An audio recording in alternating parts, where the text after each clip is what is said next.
এত জোর কিভাবে আসলো তোমার মধ্যে? এভাবে হলে তো অজ্ঞান হয়ে যাব। প্লিজ আস্তে আস্তে করতে হবে, না হলে আমার ছেলে মেয়ে আর সবাই শুনতে পাবে। আমার বর কিছুই পারে না, একদম অদক্ষ। আজ থেকে সময় পেলে আমার কাছে চলে আসলে অনেক আনন্দ করব। তখন সদ্য কলেজে ঢুকেছি, 2002 সাল।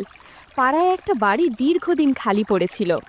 একদিন কলেজ থেকে ফেরার পথে হঠাৎ দেখি বাড়িটায় তালা খোলা, আলো জ্বলছে।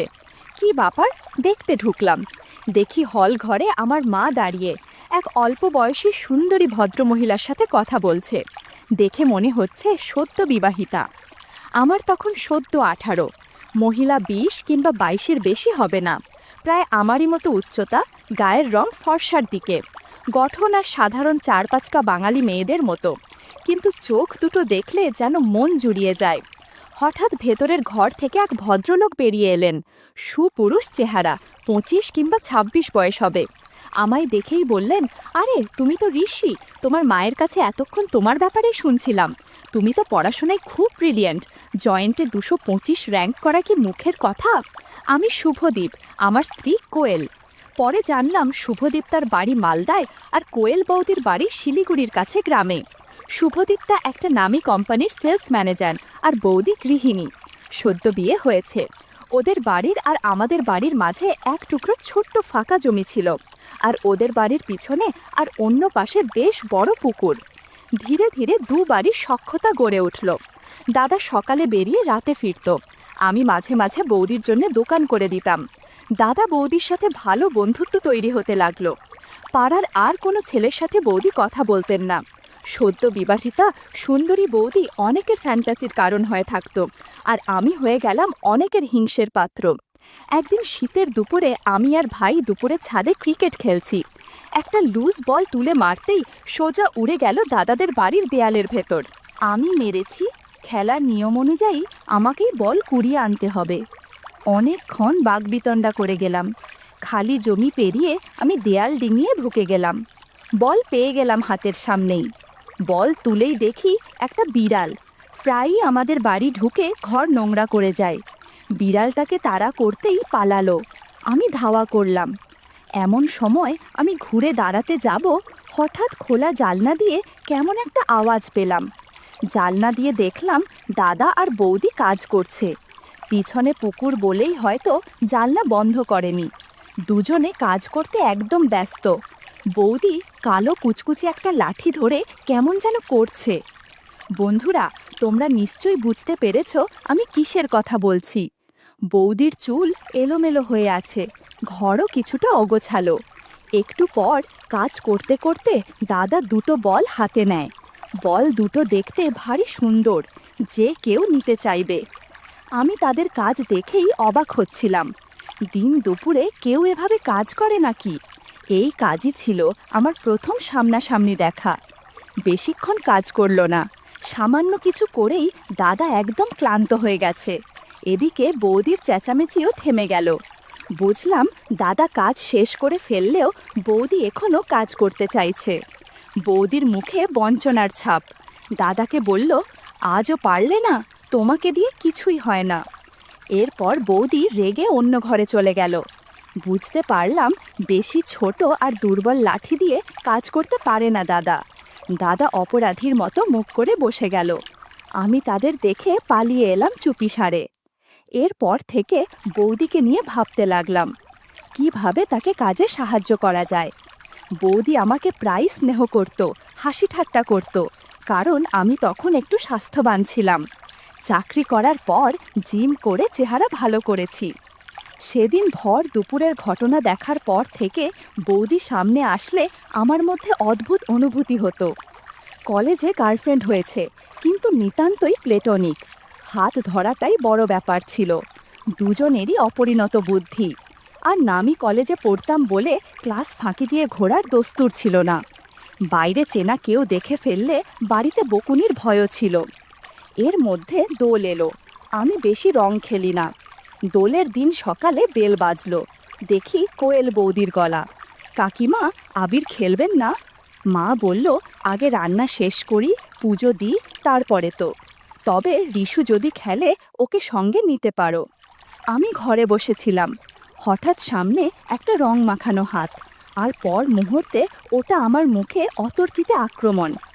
আমিও কিছু বোঝার আগে দেখি বৌদি পালাচ্ছে। আমি ধাওয়া করলাম, কাকিমা বাঁচান, দেখুন রিশু কেমন তাড়া করেছে। মা হাসছে। বৌদিকে সিঁড়ির নিচে ধরে ফেললাম। রাস্তা আটকে এইবার কোথায় যাবে? বৌদি বলে, ছেড়ে দাও প্লিজ, ঘরে কাজ আছে, কাজ শেষ করে খেলবো। খুন করা ঝিলিক চোখে। আমার রং ওপরে রয়ে গেছে। দেখি বৌদির কোমরে রঙের প্যাকেট। এক ছোঁ মেরে রং নিয়ে মাথায় উপুর করে গালে দিলাম। বৌদি তাল সামলাতে গিয়ে একটু পড়ে গেল, সাথে একটু ওগোছালো হয়ে গেল। আমি তো পুরো অবাক হয়ে গেলাম। বৌদির কাছে দুটো রঙিন পানি ভরা বেলুন। বেলুন দুটো বেশ বড় দেখাচ্ছিল। বন্ধুরা, তোমরা নিশ্চয়ই বুঝতে পেরেছ কিসের কথা বলছি। একটু পর বৌদি নিজেকে সামলে নিল। আমিও দরজা খুলে দিলাম। এর মধ্যে মা এসেছে। বৌদি বলে, যা দুষ্টু ছেলে, বেশি বার বেড়েছে। সেদিন খুব হোলি খেললাম, বৌদিকেও রং দিয়েলাম। সেদিন রাতে শুয়ে শুয়ে সারা দিনের কথা ভাবতে ভাবতে ঘুমিয়ে গেলাম। দিন যেতে থাকে আর আমি বৌদিকে দূর থেকে দেখতে থাকি, কিন্তু কোনো কিছু বলার বা করার মতো সাহস হয়নি। দেখতে দেখতে অনেক বছর কেটে যায়। এখন আবার বয়স 26 হয়েছে। সুঠাম চেহারার যুবক। ইঞ্জিনিয়ারিং শেষ করে সেই থেকে বাড়ির বাইরে চাকরি করি। পুজো পার্বণে কলকাতা আসি, কিন্তু কোয়েল বৌদিরা তখন থাকে না। ইতিমধ্যে আমার বিয়ে হয়েছিল, ভেঙেও গেছে। সাউথে চাকরি করি। বৌদির সাথে দেখা হয়নি অনেক বছর হয়েছে। এর মধ্যে বৌদির 2 মেয়ে হয়েছে। ছুটিতে এলে মা বলে, বৌদি তোর কথা জিজ্ঞেস করে, তুই তো একটা ফোনও করতে পারিস। এর মধ্যে আমি একটা বিশেষ কাজে কলকাতা গিয়েছিলাম এই বছর, দোলের সময়। দোলের আগের দিন বাড়ি পৌঁছে দেখি বৌদি মায়ের সাথে বসে আছে। সেই একই রকম আছে, শুধু চেহারায় একটু ভারী ভাব এসেছে। বৌদি আমায় দেখেই হাসি দিয়ে বলল, ও মা, রিশু যে, পুরো বদলে গেছো। ওই সুমি, ওই দোয়েল, আয় রে দেখে যা তোদের রিশু খাতুকে। তোর দাদা যা খুশি হবে না, কত দিন পরে এসেছিস। পরের দিন আমরা খুব করে দোল খেললাম, 2 বাড়ি মিলে। বিকেলে বাবা বলল, একটা সারপ্রাইজ আছে তোর জন্যে। আমরা তোকে না বলে চাঁদিপুর বেড়ানোর 7 দিনের প্রোগ্রাম করেছি। তোর দেবল জেঠু ওখানে একটা বাগান বাড়ি কিনেছে। দারুণ জায়গা, একদম নিরিবিলি, ভালো খাওয়া দাওয়া। তুই তো 15 দিন থাকবি। আমি তো খুব আনন্দ পেলাম। এত দিন পর বৌদির সাথে দেখা। দুজনেরই বয়স বেড়েছে, কিন্তু খুনসুটি একই আছে। আমাদের দুজনের সম্পর্ক খুব ভালো ছিল। বৌদি আমার থেকে মাত্র 1.5 বছরের বড় বলে আমরা ভালো কানেক্ট করতে পারতাম। কিন্তু আমি কোনো দিন বৌদিকে আমার সেই দিনের অভিজ্ঞতা টের পেতে দিইনি। মেলামেশাটা অনেক নিষ্পাপ ছিল। বৌদি আমার সাথে দেদার আড্ডা দিত। অনেক দিন পর বৌদির সাথে আবার আড্ডা দিতে পারবো, সেটাই অনেক মজা।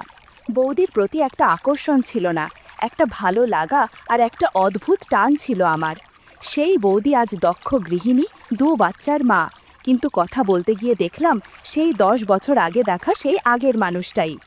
পরের দিন আমাদের বেড়ানোর কথা, কিন্তু দাদার হঠাৎ অফিস থেকে কল এলো।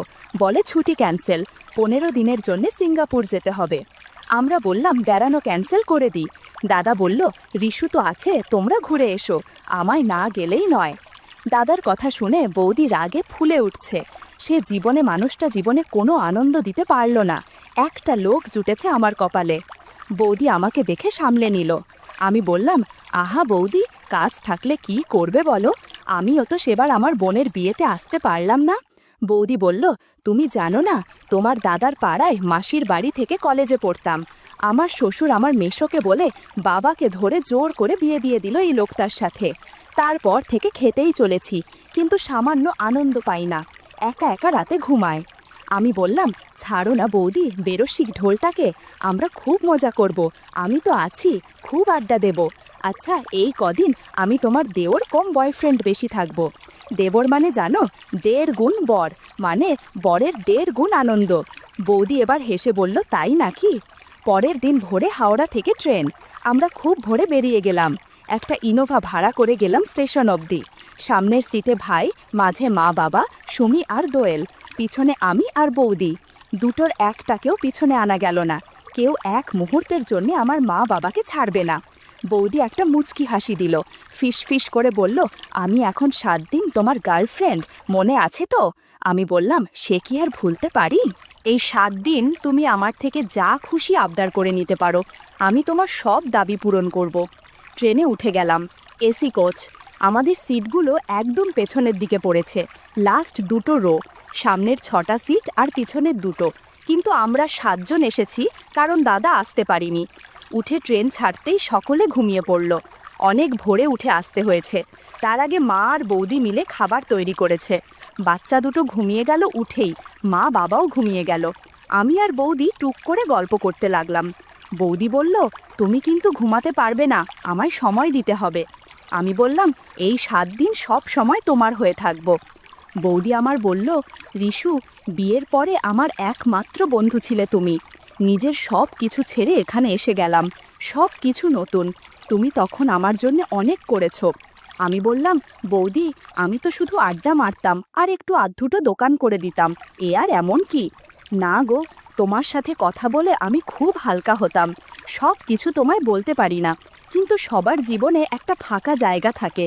তোমার বন্ধুত্ব আমার ফাঁকা জায়গাগুলো অনেক ভরে দিয়েছে। এই কবছর তোমার সাথে দেখা হয়নি বৌদি, তাও তো কিছুই বদলায়নি, আমরা একই রকম আছি। Thank you Rishu. বৌদি ইমোশনাল হয়ে যাচ্ছে দেখে আমি হাতে চিমটি কেটে দিলাম। বৌদি একটা খুন করা চোখের ঝলক দিল। আমিও হাতে ছুরি ধরে বুকে মারার মতো অভিনয় করে বললাম, তোমার নজর যেন বুকে ছুরি চালায়। আহা দাদার কি ভাগ্য, এই নজর প্রতিদিন দেখতে পায়। এই দিক থেকে দেখতে গেলে দাদার থেকে তোমার ভাগ্য বেশি ভালো, দাদার থেকে তুমি বেশি পেয়েছো। এটা কিছু স্পেশাল মানুষের জন্য রিজার্ভ করা। তোমার দাদাকে আমি সেই স্পেশাল জায়গাটা দিতে চেয়েছিলাম। ও আমার স্বামী হতে পেরেছে, বন্ধু হতে পারেনি। আমি এখনো অবধি তোমার দাদার থেকে কিছু আবদার করিনি। সংসার, বাচ্চা সব কিছু নিয়েই আমার জীবন বয়ে যাচ্ছে, নিজের চাহিদার জায়গাটুকু নেই। আমি বললাম, ছাড়ো না বৌদি, এখন বেড়াতে যাচ্ছ, এসব ভুলে থাকো তো, আমি তো আছি। সে বলল, ছাই আছো, কেমন বয়ফ্রেন্ড তুমি, জীবনে কি প্রেম করনি? জানো না গার্লফ্রেন্ডের সাথে কি কি করতে হয়? মনে মনে বললাম, পরে টের পাবে কেমন আমি। বৌদি বলল, জানো, আমার কলেজ লাইফে একটা বয়ফ্রেন্ড ছিল, সেই হিসাবে তুমি আমার দ্বিতীয় বয়ফ্রেন্ড। আমরা পার্কে ঘুরতে যেতাম, একদিন বাড়িতে এসেছিল, কেউ ছিল না। সেদিন অনেক কিছু হয়েছিল, কিন্তু আমি মজা তো পাইনি, উল্টে এমন ব্যথা পেয়েছিলাম যে কিছু করার আগেই আমি ওকে অন্য ঘরে চলে গিয়েছিলাম। বৌদির চোখের কোণে জল চিকচিক করে উঠল। খুনসুটি করতে করতে চলে এলাম গন্তব্যে। জেঠুর বাগানবাড়িটা বেশ বড়, খোলামেলা, বড় জানালা, লাগোয়া পুকুর, সামনে লন, তাতে স্লিপ, ঢেকি লাগানো দোলনাও আছে। নিচে রান্নাঘর, খাবার ঘর, বসার ঘর, একটা বড় বেডরুম, ওপরে 4টে বেডরুম, খুব পরিষ্কার। জেঠু এই বাড়িটা পিকনিক, বিয়ে এসবের জন্য ভাড়া দেন আর মাঝে মধ্যে নিজে এসে থাকেন। নিচের বেডরুমটায় 6 জনের শোবার ব্যবস্থা, ওপরেরগুলোয় 2 জন করে। নিচেরটা সুমি আর দোয়েল দখল করে নিল, বলল আমরা দাদু দিদার সাথে থাকবো। ওপরে আমি, ভাই আর বৌদি এক একটা করে রুম নিয়ে নিলাম। রুমগুলোর পিছনে বারান্দা, বারান্দাগুলো জোড়া, একটা থেকে আর একটা অনায়াসে যাওয়া যায়। প্রত্যেক রুমে লাগোয়া বাথরুম আছে। বাচ্চা দুটো চলে গেল খেলতে। ভাই খুব ঘুম কাতুরে, ঢুকেই ঘরে খিল দিল। মা আর বৌদি লেগে গেল জোগাড় করতে। কাজের লোক বলল, মাজি, আমরা সব করে নেব, আপনারা বিশ্রাম নেন গিয়ে। ওরা ঢুকতেই দিল না। বাবা বসে গেল বই নিয়ে। আমি সমুদ্রের ধারে গিয়ে ছায়া দেখে বসলাম। বাগান, বাগানের পরে বিচ, তারপরে সমুদ্র। দুপুরে আমি আমার ঘরে ঢুকে গেলাম। ঘরে ঢুকেই দরজা দিতেই বারান্দার দরজায় টোকা। বুঝতে অসুবিধা হলো না, বৌদি এসেছে। তড়ঘড়ি দরজা খুলে ঘরে ঢুকিয়ে নিলাম। জানলা বন্ধ করে এসি চালিয়ে নিলাম। বৌদি জানলার কাছে দাঁড়িয়ে সমুদ্র দেখতে লাগলো। আমার আর বৌদির ঘর পাশাপাশি, বাইরে হলরুম আর হলের উল্টো দিকে 2টো বেডরুম। ওর একটাতে ভাই আছে। আমি বৌদির কাছে এসে পিছনে দাঁড়ালাম, বললাম, কিছু কাজ জমে আছে, সেগুলো করতে হবে। ধীরে ধীরে আমরা কাজ করতে শুরু করলাম। বৌদিকে বললাম, চিন্তা করো না, আমি দাদার মতো এত তাড়াতাড়ি ক্লান্ত হই না। আমার কথায় বৌদি খুব খুশি হলো। কাজের সময় অনেক শব্দ হচ্ছিল, তবুও খুব আস্তে আস্তে করছি যাতে বাইরে কেউ টের না পায়। আমরা কাজ চালিয়ে যেতে থাকলাম। 2 ঘন্টা কাজ করার পর অনেকটাই এগিয়ে এসেছে। অনেক ক্লান্ত লাগছিল, তাই বিশ্রাম নিয়ে নিলাম। রিশু এই প্রথম কারো সাথে কাজ করে ভালো কাজছে। সময় পেলেই এভাবে আমাকে সাহায্য করবে।